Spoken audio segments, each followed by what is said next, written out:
여러분 혹시 살인의 추억이 있으십니까? 내가 누군가를 끔찍하게 살인을 하고 죽여본 적이 있으십니까? 뭐 동물, 곤충 이런 거 말고요.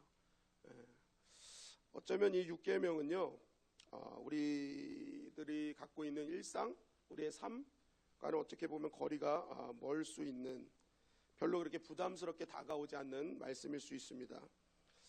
그럼에도 불구하고 왜 하나님은 우리에게 살인하지 말라라는 계명을 주셨을까? 이러한 궁금증을 풀기 위해서는 우리가 성경 전체를 볼 줄 알아야 됩니다.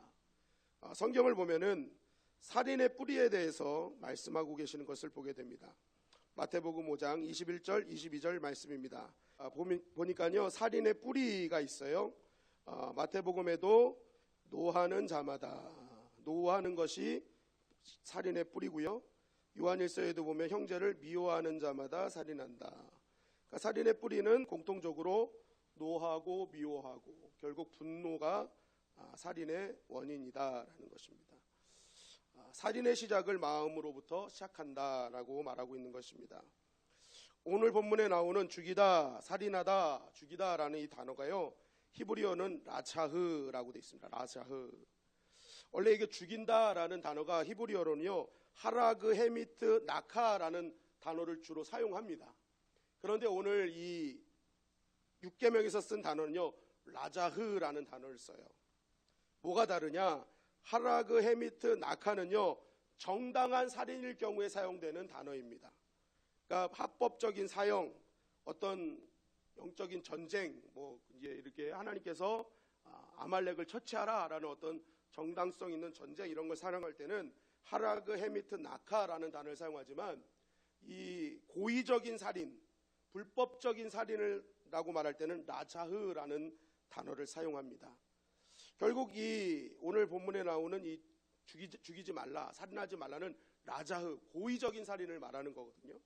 그런데 이 단어가 사용되어진 고의적인 살인에 대한 말씀의 배경을 민수기 35장 20절 21절 말씀은 이렇게 증거하고 있습니다. 다 같이 읽겠습니다. 시작. 만일 미워하는 까닭에 밀쳐 죽이거나 기회를 엿보아 무엇을 던져 죽이거나 아기를 가지고 손으로 쳐 죽이면 그 친자는 반드시 죽일 것이니 이는 살인하였음이라. 피를 보복하는 자는 살인자를 만나면 죽일 것이니라. 자, 여기서 죽이다 다 라자흐인데요, 미워하는 까닭, 그리고 기회를 엿보아 무엇을 던져 죽이고 아기를 가지고 죽이는 것, 이것이 모두 고의적인 살인이라는 거예요. 그래서 이 모든 살인하는 자들은 반드시 뭐예요? 죽이라는 거예요. 그러니까 이 고의적인 살인의 대부분의 뿌리가 또 뭐예요? 다 미움, 분노라는 거예요. 그러니까 이 모든 살인의 시작의 그런 뿌리는요, 이 분노로부터 시작된다라는 것입니다. 이 전쟁을 겪으신 분들의 이야기를 들으면 이런 말씀을 종종 하십니다. 전쟁을 직접 참여하신 분들은 우리가 드라마에서 영화에 보는 것처럼 정조준에서 전쟁을 하고 있지 못한다는 거예요. 총알이 빗발치는 상황에서 절대로 고개를 내밀고 정조준할 수 없대요. 그냥 총만 내밀고 그냥 이렇게 쏴댄대요. 그냥 막. 왜냐하면 얼굴을 내밀면 죽기 때문에. 그래서 그 영화에서 대부분의 삽 갖고 땅 파던 사람들은 다 이렇게 고개 숙이고 이렇게 쏜대요. 이렇게 쏜대. 그래서 2만 발에 1명 죽는답니다. 2만 발에 1명. 우리가 드라마 영화랑 다르다는 거예요. 그런데 이런 사람들이 어느 순간 람보가 되는 순간이 있대요. 막 적진을 향해서 뛰어가는 순간이 있대요. 그때가 언제느냐? 바로 내 옆에 있는 동료가 무참히 살해될 때, 적에 의해서 굉장히 처참한 죽음을 당할 때, 그때 이 속에서 치밀어 오르는 분노가 있답니다. 그래서 그 분노로 인해서 싸우러 나간대요. 그러니까 이 분노가 없으면요, 실제적으로 싸우지 않지만 분노가 일어나면요, 실제적으로 전쟁터에 나가서 싸우는 일들이 벌어진답니다. 그러니까 결국 분노로 싸운다는 것이죠. 분노로 싸우고 분노로 죽이는 것. 결국 우리가 싸움과 살인의 뿌리는 분노심이다라는 것을 성경은 강조하고 있습니다. 주님은 이것을 우리에게 짚어주시면서 우리한테 깊게 생각해 보라는 것입니다. 만약 분노가 살인과 같은 의미라고 말씀할 때에 이 계명에서 그 누구도 자유로울 사람은 아무도 없다. 결국 너희가 지금 분노하는 그것을 통해서 언젠가는 살인하는 자로 바뀔 수 있음을 말하면서 분노를 조절하라는 거예요. 예전에 교회에서 어떤 목사님이 설교했답니다. 요 근래 혹시 분을 내지 않으신 분 있으면 한번 손을 들어보시라고. 그분은 이 시대의 예수님이고 성자시고 그분을 향한 하나님의 축복이 엄청나게 있을 거라고. 한번 손 들어보세요 했더니 요 앞에 있던 90세 된 장로님이 이렇게 소리를 딱 드시더래요. 그래서 막 목사님들이 막 박수 치면서 정말 잘하셨다고, 우리 장로님 대단하시다고, 어떻게 그렇게 분을 안 내셨냐고 그랬더니 이 장로님이 하시는 말씀이 다 죽었어 그랬다는 거예요. 분 내게 하는 사람들이 다 죽었다는 거예요. 옆에 분 내게 하는 사람들이 다 죽어가지고 이제 분을 낼 필요가 없대요. 네. 여러분, 우리가 이 분노라는 것에 대해서요, 우리가 살아있는 한, 내 주변에 있는 사람들이 가지 않는 한 우리는 어떻게 되는 거예요? 이 분노로부터 누구나 자유로울 수 없고 결국 이 말씀, 살인하지 말라는 말씀에서 자유로울 사람은 아무도 없다는 것입니다. 그렇다면 그럼에도 불구하고 왜 하나님께서는 이 살인, 이꼬르 분노 이런 것을 말씀하시면서 왜 우리에게 이 계명을 주셨을까라는 것이죠. 그것은 분노는 상대를 죽이는 것도 상대를 죽이는 거지만 첫째는 나를 죽이는 것이기 때문에 하나님께서는 이것을 철저하게 금하고 계시는 것입니다. 여러분, 분노하면은 가장 먼저 나타나는 현상이 무엇입니까? 정말 분노됐을 때 여러분 자기 통제 되십니까? 통제 안 되죠. 그냥 뭐 그동안 내가 쌓아뒀던 모든 것들 다 이제 다 없어져 가는 거예요. 내 안에 있는 모든 사랑, 관용, 이해, 용서 이건 다 없어지는 거예요. 그냥 뭐예요? 상대방을 죽이기로만 작정이 됩니다. 그래서 속에 있는 나쁜 것들이 다 나와요. 그죠? 뭐 말하기 어려울 것 같은 이야기들이 다 나옵니다. 그러니까 이 분노는요, 상대를 먼저 죽이기 전에 나부터 죽는 거예요. 그래서 창세기 4장 23절은 이렇게 우리에게 증거하고 있습니다.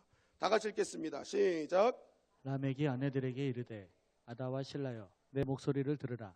라멕의 아내들이여 내 말을 들으라. 나의 상처로 말미암아 내가 사람을 죽였고 나의 상함으로 말미암아 소년을 죽였도다. 자, 성경의 최초의 기록을 가지고 있는 사람이 라멕입니다. 최초로 갖고 있는 기록이 많아요. 첫째는 다처를 최초로 가진 사람이 라멕이에요. 그리고 최초의 연쇄살인범입니다. 그런데 왜 이 사람이 이러한 하나님께 도전하는 이러한 일들을 다 했는가? 그 이유가 뭐예요? 내 말을 들으라. 나의 상처로 말미암아. 뭐예요? 내 안에 있는 분노, 내 안에 있는 상처, 그리고 그게 사람을 죽였고 나의 상함으로 말미암아 소년을 죽였도다. 그러니까 계속적인 살인이 막 살인하는 어떤 그런 패턴이 좀 잔인해져 가는 거죠. 어린아이까지 죽이는. 그런데 그 모든 시초가 뭐예요? 상처와 상함이었다는 거예요. 자기 안에 있는 미움, 분노 이런 것들이 결국 뭐예요? 누군가를 죽였는데 결국 자기가 먼저 죽은 다음에 그 죽은 자신이 상대방을 죽이는 일을 범하게 됐다. 그러니까 이 분노가 내 안에 차게 되고 내 안에 상함이 있고 내 안에 미움이 차게 되면요, 하나님께서 우리에게 주신 자유가 있어요. 옳은 선택, 바른 선택, 진리의 선택을 할 수 있는 그런 영적인 자유함을 주셨는데 그 모든 체계가 완전히 무너지는 것입니다. 그래서 하나님께 이렇게 인도함을 받는 인생이 되어야 되는데 모든 선택권이 하나님으로 인한 선택권이 아니라 다른 것에 의한, 그러니까 내가 분노로 인해서 내가 하나님께서 주신 나에 대한 어떤 그런 영적인 올바른 선택권이 아니라 그렇지 않은 선택을 따라가게 되어 있다는 것이죠. 여러분, 우리가 술 하면은 우리는 술을 흥분제로 알고 있습니다. 막 술 먹으면 사람들이 막 기분 좋아지고 막 춤도 추고 막 방언도 터지고 막 그러잖아요. 그러니까 막 우리가 흥분제로 아는데 실제적으로 여러분 술은 각성제랍니다. 진정제랍니다. 술은 진정을 시키는데 뭘 진정을 시키느냐? 우리 안에서 좋은 결정, 좋은 판단, 좋은 생각을 하는 뇌의 활성을 진정시킨대요. 그러다 보니까 상대적으로 우리 안에 있는 나쁜 생각, 나쁜 행동을 하는 뇌가 활성화가 되면서 이 술 먹은 처음에는 기분이 좋지만 나중에 술이 나를 먹어버리는 거예요. 그래서 뭐예요? 그 나쁜 활성화가 된 뇌가 나의 모든 선택권을 가져가는 것입니다. 그래서 내 인생의 모든 선택을 뭐한테 맡기는 거예요? 술에게 맡기는 거예요. 그래서 결국 그 술의 안 좋은 영향으로 인해서 나쁜 결과들의 행동이 일어나는 것이죠. 여러분, 똑같은 것입니다. 내 안에 분노로 나를 맡기는 것은요, 하나님께서 주신 나의 좋은 영적인 상태의 활성화를 죽여버리는 거예요. 그래서 어떻게 해요? 나의 나쁜 인간의 본성의 상태를 그대로 선택하게 하고 드러나게 하면서 결국 그것이 나도 죽고 남도 죽이는 인생이 되어버리고 마는 것입니다. 그래서 우리가 믿음을 갖고 산다는 것은요, 결국 무엇과 싸우는 거냐? 나에 있는 분노를 이기는 싸움과 계속 싸워야 되는 거예요. 내 안에 있는 상함, 화와 계속 싸우는 전쟁을 해야 됩니다. 이 1983년에 이 미국에서 있었던 일인데, 켈빈 존슨이라는 흑인 남자가 백인 여자를 성폭행했다는 죄로 기소를 당했습니다. 모든 배심원들은 백인이었기 때문에 이 흑인이 알리바이가 있음에도 불구하고 진범이라고 주장을 해서 무기징역을 받게 됩니다. 켈빈 존슨은 신앙이 좋았던 사람이었다고 합니다. 그래서 하나님께서 모든 것의 증인이기 때문에 하나님께서 이 모든 것 억울함을 벗겨주실 수 있도록 나는 계속 기도할 것이다 하고 감옥에 들어갔다고 합니다. 그 후로부터 16년이 지났답니다. 16년이 지나서 다시 재판장에 섰는데 재판장에 선 이유가 유전자 감식 결과 진범이 아니라는 것이 밝혀졌기 때문에 그렇습니다. 16년 동안 억울한 옥살이를 한 것입니다. 이 켈빈 존슨이 나와서 이제 무죄를 선고받고 집으로 가려고 할 때 많은 신문 기자들이 이렇게 물었습니다. 당신을 16년간이나 감옥에 집어넣어 썩게 만든 그 판사와 배심원들을 증오하지 않습니까? 보복하고 싶지 않습니까? 이 모순이 많은 미국 사법제도에 대해서 뭐라고 한마디 해주십시오 라고 했을 때 이 켈빈 존슨이 이렇게 대답했습니다. 아니요, 타오르는 분노와 증오는 내 마음에 담고 있으면 그것이 나를 죽입니다. 나에게 중요한 것은 내가 사는 것입니다. 지금 나에게 필요한 것은 나가서 일자리를 구하는 것입니다.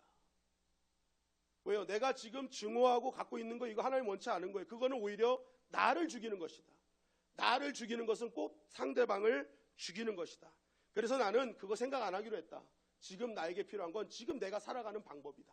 내가 하나님 앞에 올바로 사는 것이 중요하다라고 이야기를 한 것입니다. 여러분 마찬가지죠. 왜 하나님께서는 이 살인과 분노, 이 분노의 그런 말씀을 우리에게 주시는가? 결국 그것은 나도 죽이는 거예요. 나도. 상대방을 죽이는 것 이전에 내가 죽는 것입니다. 그렇기 때문에 철저하게 살인을 금하는 거예요. 이 살인을 통해서 너도 죽을 수 있기 때문에. 그래서 잠언서 22장 24절 25절은 이렇게 우리에게 증거하고 있습니다. 다 같이 읽겠습니다. 시작. 노를 품는 자와 사귀지 말며 울분한 자와 동행하지 말지니 그의 행위를 본받아 내 영혼을 올무에 빠뜨릴까 두려움이니라. 네, 노를 품는 자와 울분한 자와 동행하지 말아라.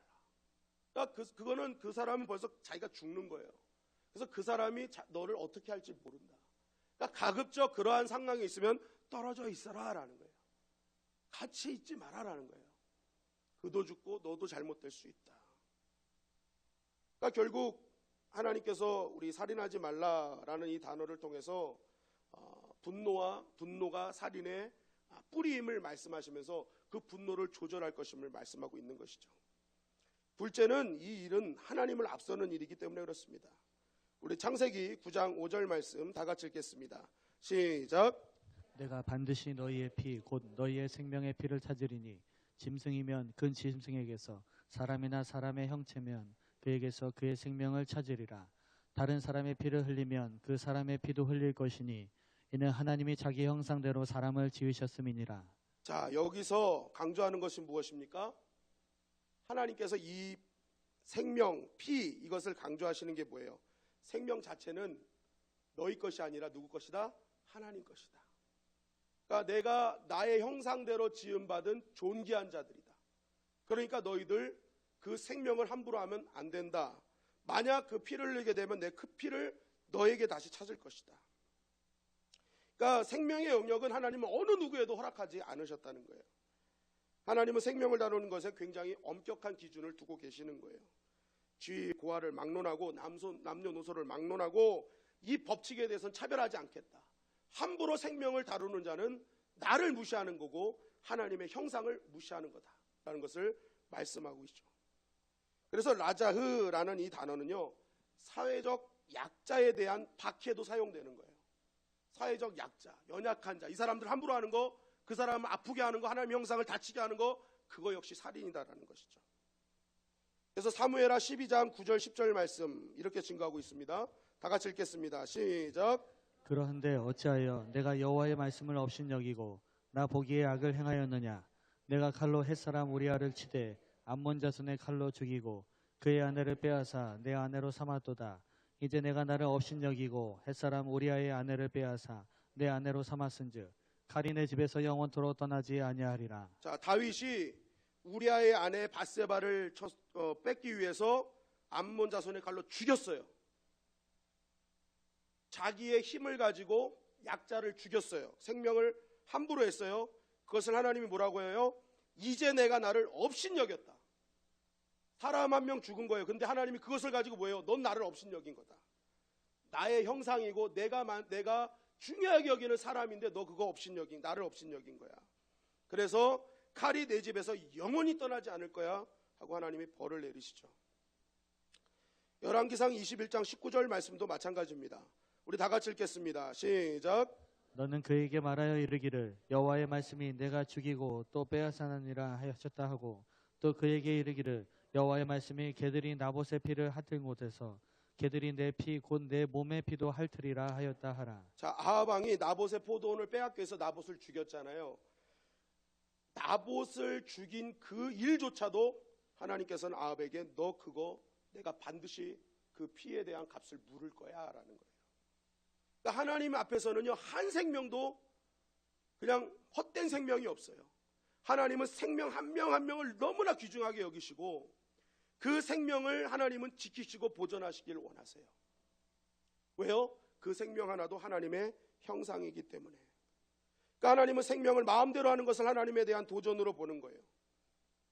생명을 내 것이라고 생각하는 그 자체가 뭐예요?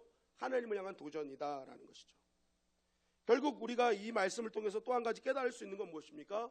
자살이라는 이 단어도 결국 내 생명을 내가 마음대로 하겠다라는 이것이 하나님을 향한 도전이라는 것이죠. 그러니까 이것을 내 생명을 내가 함부로 할 수 있다라는 생각 자체를 우리는 버려야 된다.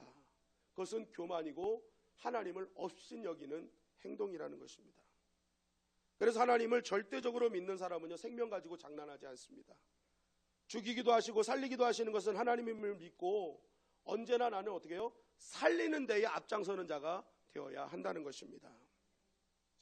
또 이 라자흐는요, 또 다른 용례로 사용할 때 어떻게 사용하느냐, 우리의 혼을 죽이는 행위, 결국 어떤 단절, 하나님과의 그런 관계의 단절, 이 존재론적 죽음도 살인이라는 단어로 사용한다는 거예요. 라자흐.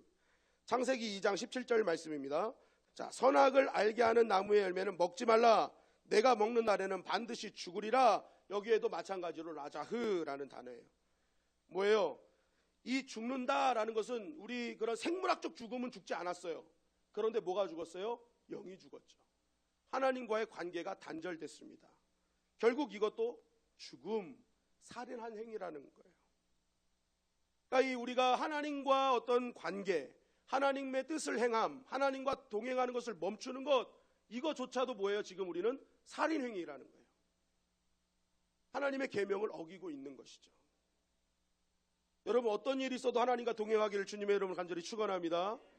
그거는 여러분들, 내가 하나님과 떨어져 산다고 해서 아무 느낌이 없다고 하지만 실제적으로 하나님 봤을 땐 넌 이미 죽었어 라는 거예요. 너는 존재적으로 죽은 거야 라는 것이죠. 생물학적으로는 숨 쉬는 것 같지만 실제적으로 넌 죽은 거야. 그리고 넌 살인자야 라는 것이죠. 여러분, 뛰는 놈 위에 나는 놈이고 나는 놈 위에 붙어있는 놈이에요. 붙어있으면 다 사는 거예요. 그래서 우리는 가지는 어떻게 해요? 항상 줄기에 붙어 있어야 돼요. 그래야 사는 거죠. 마찬가지로 우리가 하나님께 붙어 있어야 진짜 사는 자인 줄 믿습니다. 내가 하나님께 붙어 있어야 나는 살인으로부터 면할 수 있는 것입니다. 그렇다면 우리가 이런 살인이라는 단어 앞에 우리가 이 살인을 이기는 방법은 뭐가 있을까요? 첫째는 마귀를 대적해야 된다는 것입니다. 요한복음 8장 44절 말씀입니다. 다 같이 읽겠습니다. 시작. 너희는 너희 아비 마귀에게서 났으니 너희 아비의 욕심대로 너희도 행하고자 하느니라. 그는 처음부터 살인한 자요. 자, 우리가 분노라는 단어를 사용할 때는 대부분 분노는요, 내 욕망대로, 내 본능대로, 내 욕심대로 여기서부터 시작됩니다. 그런데 이 요한복음에 보니까 뭐예요? 너희는 아비 마귀에서 났는데 너희 아비 마귀는 욕심대로 하게 한다는 거예요. 그래서 그것이 뭐예요? 결국 살인으로 이끌어 간다는 것이죠. 그러니까 여러분, 우리가 누군가를 미워하고 분노할 때는요, 그게 나로부터 나왔다는 생각을 절대 하시면 안 됩니다. 어디서부터 시작되는 거예요? 마귀로부터 시작되는 거예요. 마귀가 내 욕심대로, 내 본능대로 자꾸만 부추기는 거예요.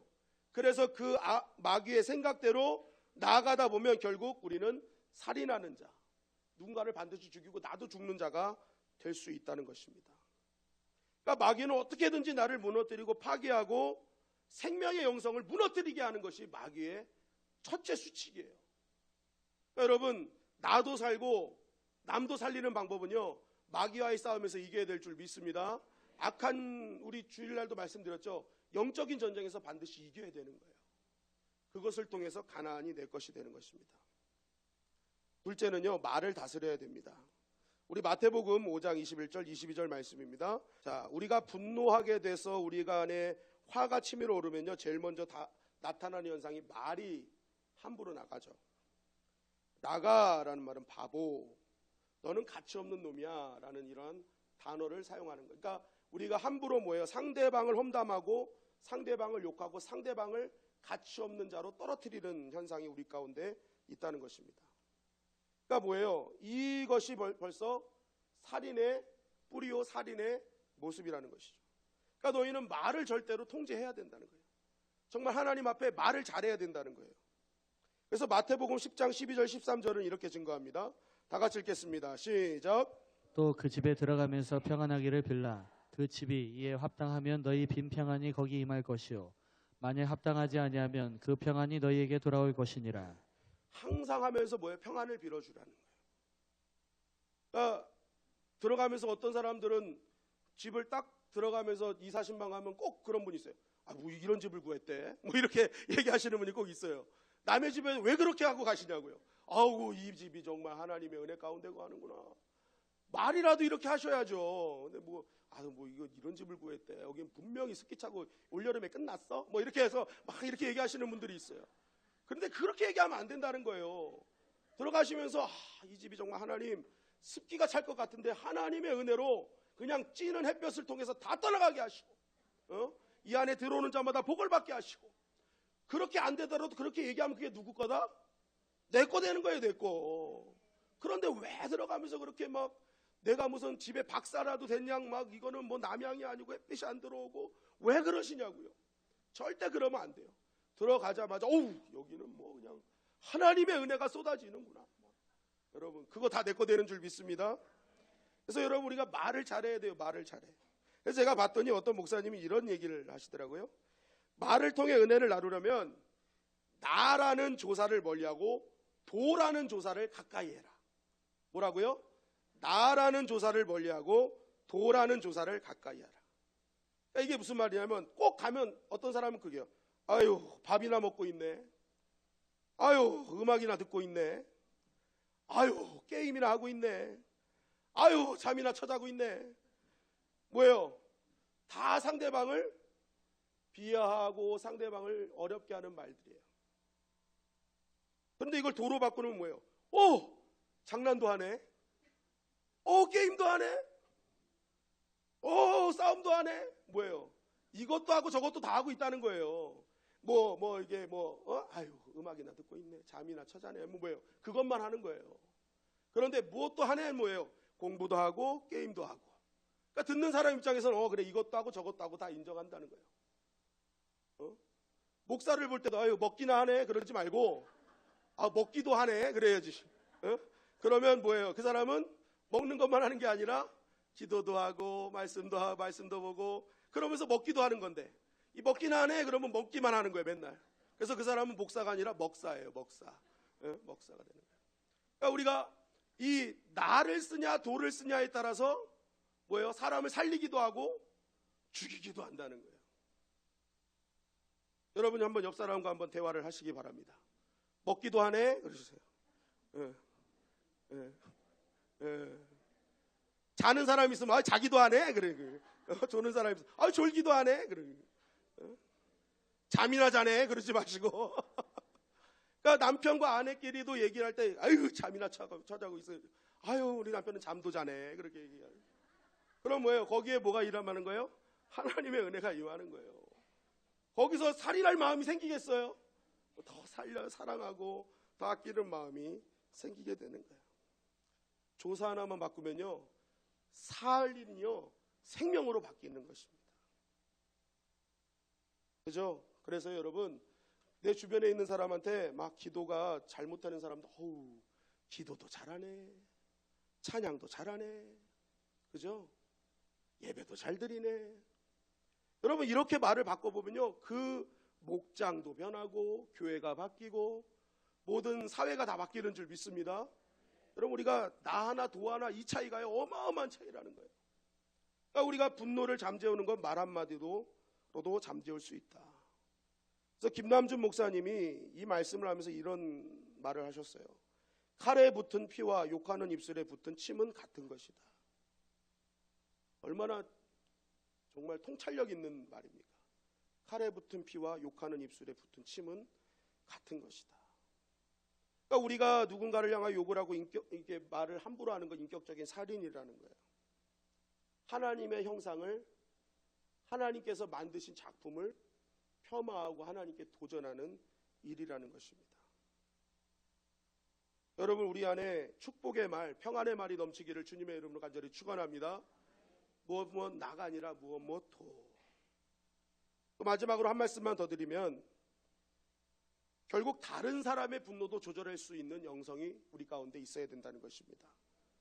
내 분노만 조절하는 인상이 아니라 남의 분노도 조절하도록 하는 인생. 이 사무엘하 16장에 보면 압살롬의 반역을 피해 다윗이 도망갑니다. 이때 다윗 앞에 시므이가 나타나죠. 이 시므이가 다윗을 향해 엄청난 저주를 퍼붓습니다. 그럴 때 다윗과 함께 했던 모든 사람들이 분노하죠. 저것을 때려 죽여야 됩니다. 칼로 목을 베어버리겠습니다. 막 이러한 분노 앞에 다윗이 뭐합니까? 그 소리를 듣고 저가 저렇게 하는 말에는 하나님의 뜻이 있을 테니 하지 말아라. 그거 그렇게 하면 안 된다 하고 다른 사람의 분노도 조절해요. 여러분 왕한테 모든 저주를 퍼올 때 왕으로서 얼마나 기분 나빴겠습니까? 그런데 다윗은 자기의 분노도 조절하면서 다른 사람의 분노도 조절해 주는 거예요. 자기 분노만 나만 삭히고 난 괜찮은데 저거 죽여 할 수 있잖아요. 근데 뭐예요? 저거 죽여 하지 않아요. 다 자기의 분노도 조절하면서 다른 이의 분노도 조절해줘. 안 돼. 하나님의 뜻이 있어. 기다려. 함부로 하지 말자 하면서 뭐예요? 다른 사람의 마음을 만져주는 인생을 살았다라는 것이죠. 결국 시므이는 죽고 다윗은 회복시키는 인생을 하나님이 살게 하십니다. 여러분 나의 분노만 조절하는 것이 중요한 것이 아니라 믿음은요 상대방의 분노를 조절시켜 줘야 되는 거예요. 누군가를 위해서 막 분노할 때 그 사람을 안고 기도하며 다 뜻이 있을 거야. 그렇게 할 수밖에 없는 이유가 있을 거야.